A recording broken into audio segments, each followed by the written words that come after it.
My name is Robert Sifuna Wekesa, all the way from a small village in Bungoma County called Bitobo. Huko ndiko nimezaliwa na huko ndiko nimelelewa. Nilifanya my class 8 in 202 and then I joined a very good school at that time, and it's still the best anyway, in Bungoma County called Teremi Boys High School.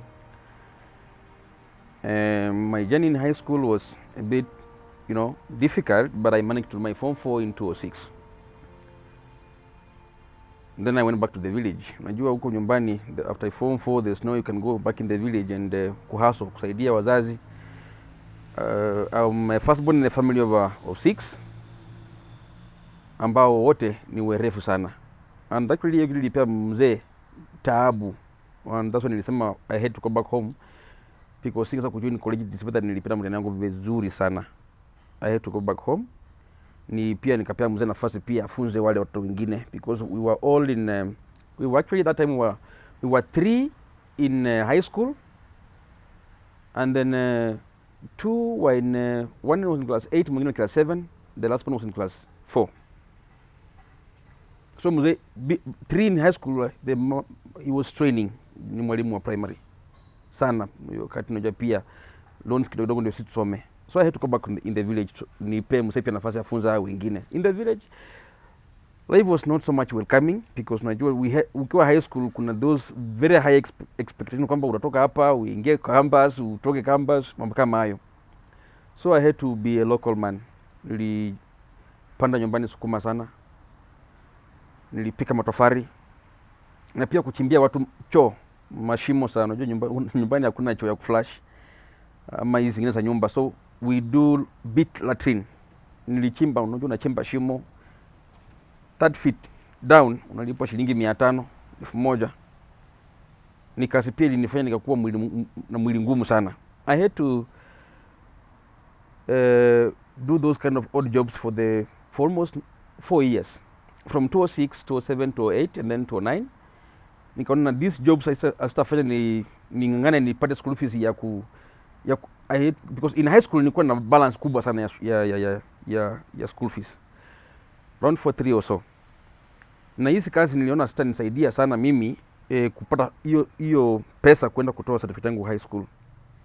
So I had to find my way to Nairobi. That was in 2009. Mwezi wa 9 nakumbuka tarehe 8. It was funny because I came to Nairobi nikiwa nimekaa, unaona engine huko mbele, hizi magari tunatonga Heathrow Express. Nilikuja kama nimelala kwa hiyo engine because fare haikuwa. I had to give conductor tip ya 200 ndio nifike Nairobi mimi. And that's how I found myself in Kawangware. Kawangware imekuwa nyumbani from 2009, 2010, 2011 and then 2012. In Kawangware I came and nikaanza kukaa na jamaa from the village. He's called Martin Manga. That man, Mungu ambariki sana. Mungu mali yako namuombea sana, Mungu ambariki, because he picked me. When I was coming from the village, sikumwambia I'm coming to his house. Naogopa akisema usikuje, because pia alikuwa na familia ilikuwa village, na pia alikuwa nakaa, unajua huku bora nyumba mlale, tulikuwa na kama 3, 4 kwa nyumba. So mimi nilikuwa najua ningemwambia na come, angesema Roba na hapa kwangu hakuna nafasi, but I just had to come. Alinichukua hapo bomb blast Nairobi, siku najua. So nilifika country bus, nikapotea njia. Kwanza niligongwa, niliibiwa na nilikuwa na simu fulani fani inakaa F3 ikiandika 3 inaandika 3 kama mtu wa nursery. Simu F3 kama mnaijua ni ya kitambo sana. Ilienda nikanyang'anywa kabaka, niliona katoko na huko vijana hapa Muthurwa. So I had to borrow a phone from mama, alikuwa anapika chapati hapo nje. Nikamwambia mimi nimeibiwa, wakanipea slippers hata sifanani, moja ni mrefu nyingine fupi. So Martin akaniambia kuja tufika, uliza mahali kuna bomb blast, kuja ushikilie mkono hivi tu usitoka hapo na kama pick you from there. So I had to come. Enyewe nikafanya vile aliniambia. Nilifika, watu wakasema mimi ni mwenda wazimu because walijaa hapo. Juu nilisema mimi sitoki hapa mpaka nichukuliwe hapo bomb blast. Nilifika hapo, nikakuja, hiyo nyumba ni mzuri, cooperative wewe. Nikakwama hapo, nikasema sitoki. So yeye akapika hesabu inaweza kuwa nimefika that time, akakuja akanichukua akasema this is my boy. hivyo walinibaya lunch, chai. John tukaingia gari Kawangware. In Kawangware life was difficult because most of my people from the village walikuwa kazi wanafanya peke yake ni ya watchman. Waliniambia ni join. Sasa mimi nikashindwa, mimi niko mfupi. Sasa nitashika aje rungu, na mimi na rungu tunalingana. Mimi si mrefu vile. So nikaogopa. Nikasema mimi hiyo kazi hapana. Nikapiga hesabu nikasema the only job I can do right now, baada ya kukaa na Martin for 3 months bila kazi, maisha imekuwa ngumu. So I was just walking on the street, nikaona vijana wanauza mayai hapa kwa matroli. Nikasema kama unaweza pata pesa na unauza mayai na troli, what if nianza kutembeza kwa mavilabu? Hiyo idea ikakuja. I went back to the house, nikaambia a neighbor. Martin hakuanga mchana, juu alikuwa anafanya kazi mchana. The woman is a Kisii woman, ni jirani, alikuwa mwalimu I think. Kamwambia nikopeshe 300. Akasema ya kazi gani? Nikaambia nasikia njaa, nikopeshe 200 ninunue mayai. Ndio jaribu ni ABC nikurudishie because pia kuna kitu nataka kufanya nayo. She gave me 300 shillings. Nikaenda kwa nyumba, sikupata kitu ya kuuza nayo mayai. Kulikuwa na stove na kasufuria ndogo, but sasa ningeza aje kuuza mayai na sina ndoo. So nikaenda nyuma nikaomba ndoo ya mama mwingine ni Muganda. Akanipea ndoo yake ya unga. Hiyo ndoo niliuza nayo mayai from 2009 to 2012. Sikuwa hii poteza. Akanipea hiyo ndoo. Nikaenda hapo, jamaa alikuwa anauza mayai hapo. Nikanunua mayai 15. That's now the beginning of my journey in Nairobi kama hustler. Nimeuza mayai Kawangware huku Kongo 46 yote, 56 yote huko stage 2 yote. Mimi they know me kama mtu wa Matumbe. Right now nikitoka hapa niende Kawangware, si salala nja. People know me there. Huko mimi ni kama MCA. Hiyo ndio kazi nimeifanya for the past 3 years. And I thank God because people I learned that watu wanachukulia hizi kazi ndogo ndogo tunafanya huku nje ni kama hasina maana, hasina faida. But let me tell you something. Hizi kazi za kuuza njugu, hizi kazi za mayai, kazi ndogo ndogo, hizi peremende, people make too much money out of that. Because personally I used to make more than 1,000 bob per day. Tray moja mayai ilikuwa inapea faida ya shilingi 300. Nikiuza tray kama 4, iko na ingiri moja 200. Na nilikuwa nauza kuanzia asubuhi mpaka usiku saa 6 usiku. Sikuwa nalala usingizi mimi. Hiyo ndio kazi nilifanya for those 3 years. And ilibidi nihame pia kwa Martin, nikachukua nyumba yangu hapo Kawangware kama bati. Nachomea hapo mayai yangu, pole ya kuku si yangu. Nafanyia hapo kazi zangu. The challenge pia ilikuwa Kawangware ni you can survive. Uwezi kuwa unaunda pesa na watu wanakuangalia hapo, wizi ni mingi. Niligongwa.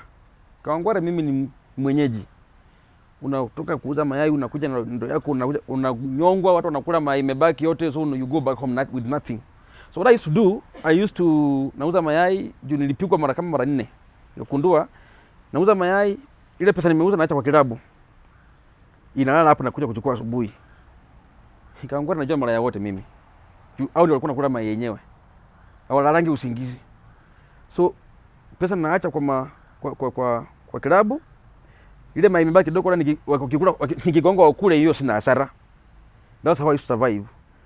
And then unaweza kuja pia ufike nyumbani, umenunua TV yako, TV fulani ilikuwa na nyuma, TV iko mpaka unakuja, unajua nyumba mabati, mtu anakuja anang'oa misumari.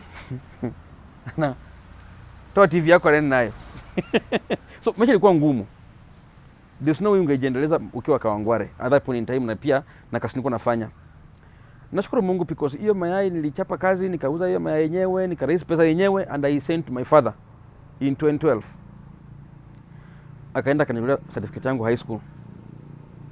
And now that was the beginning of a new journey again.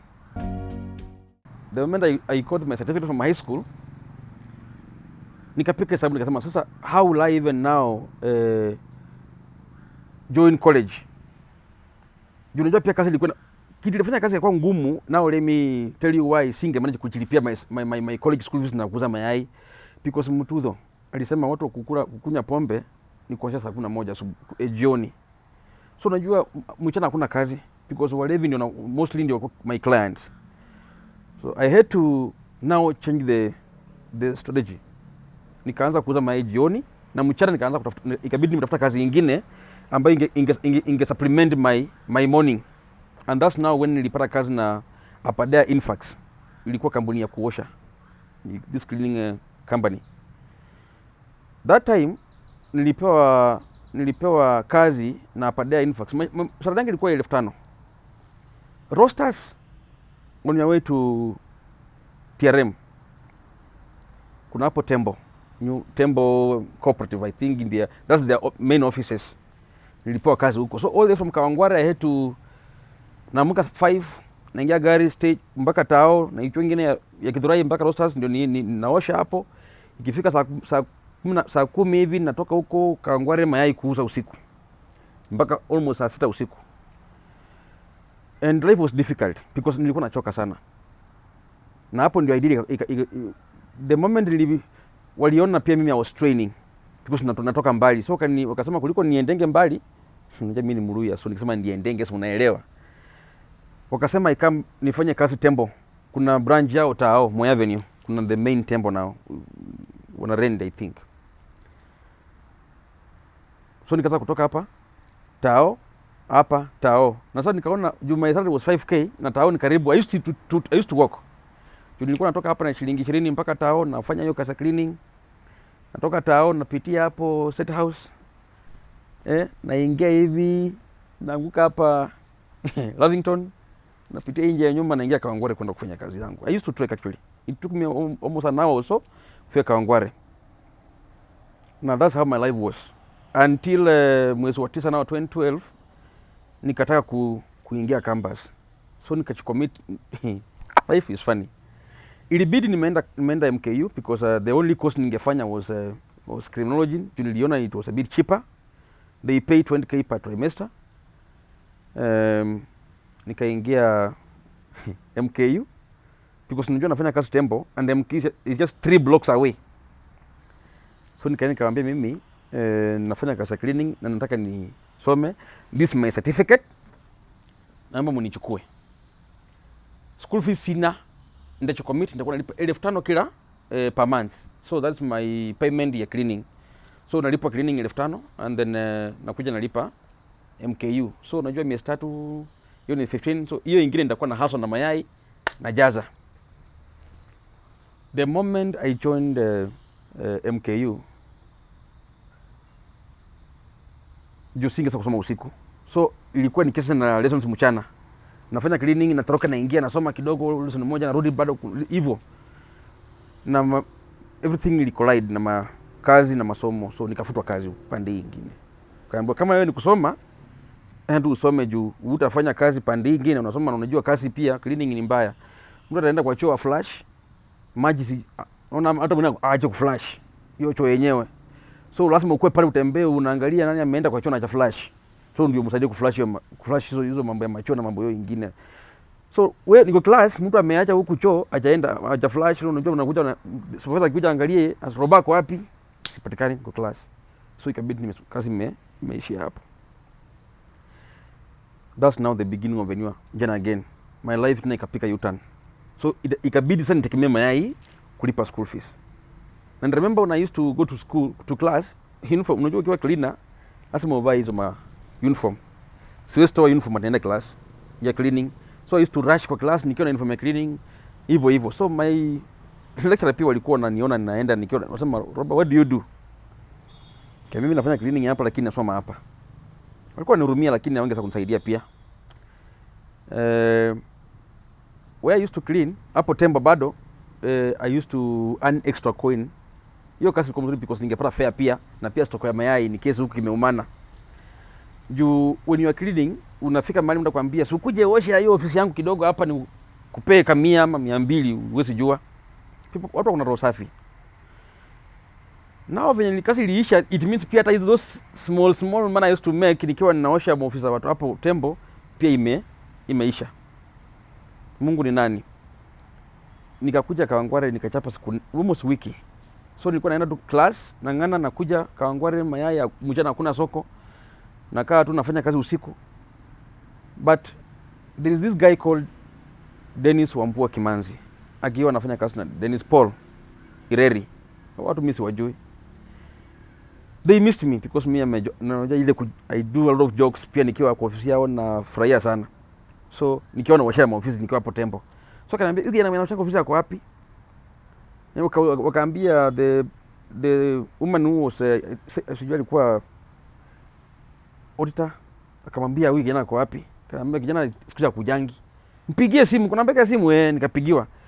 Kaniambia uko wapi? Nikamwambia mimi kazi nilisimamishwa, so niko tu Kawangware, but kama mnanikubali nikujange nikaoshea ofisi hata once per week mkinipea hiyo mimi nitashukuru. Kaniambia kuja tu tutakupea kazi ya kutuma. I went there, and that's now when I was first employed. Kazi yangu hapo was messenger. Hapo kwa Dennis Wambua Kimanzi, Mungu ambariki mahali yako. Those are the people wenye walianza kuniinua maishani mwangu. Kanipatia hiyo kazi, nilikuwa naenda KRA, naenda huko NTSA, naenda hivyo unatumwa kwa ofisi kuchukua cheki pande nyingine, nakupea kafea, unatembea miguu, au unajua huwezi panda gari. Hiyo fare unajua ndio unatumia baadaye kama kurudi nyumbani. And that's now pia walikuja kuelewa maisha yangu, and I thank God that they came now on board fully. Kwanza kunisaidia kulipa school fees yangu campus. Siku napewa mshahara, but hiyo cheki inaandikwa kidogo, inapelekwa shuleni, mimi nilikuwa na pressure, naambia Mungu asante. Yeye hao wakiwa na Madam Lucy Ndungu, who was my lecturer, yeye pia yenyewe alikuwa anatoa mshahara yake yote. Kuna there's a time she took all her money akanilipia school fees kwa campus. Na Mungu ambariki sana. That's now how I finished my college. And that life ilinifunza kitu moja. You can do it. Hata kama sasa mtu akuajiri kazi, you can do it. Nikiwa second year campus, that's now when niliamua nikafungua my first company ever. Second year kumbuka, nikafungua kampuni ya investigation. It's called I do investigations. Hiyo ndio kampuni nilifungua nikiwa second year. And can you imagine when I finished my campus in 2014, because mimi nilifanya diploma actually in 2015. That's now when I nilipata certificate. Nimemaliza tu campus 2014, whatever 2015. Siku ngojea, that's now when nikaanza kufanya kazi nikiwa bado kwa ofisi ya Wambua. Wenyewe walikuwa wananipea kazi ya kusema hebu tutafutie hii pesa, huyu amekataa kulipa, hebu enda pande nyingine fanya hii nayo. Not they know they wakaanza kunilipa wenyewe, kuanza kuniinua hao wenyewe. That's now when my company picked momentum, because they also giving me referrals. In 2016 I was doing so well. In 17 I thank God niliangukia pia kazi kubwa China. It investigations madam. That's now when nilitoka Kenya for the first time ever na ndege. Kuingia ndege mara yangu ya kwanza ilikuwa all the way to Hong Kong. I went to China. Kachapa kazi huko ya miezi 4.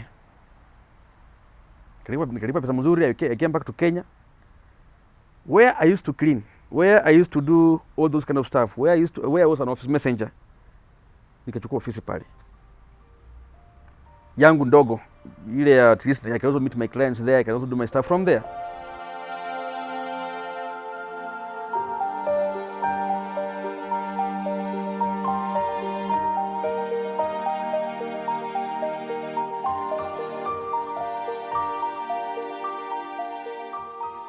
I'm sorry to say that I didn't support my family so much, because pia nilikuwa naumia pandini nikisoma until 2016. That's now when my sister pia alikuwa amemaliza shule yake huko Limuru.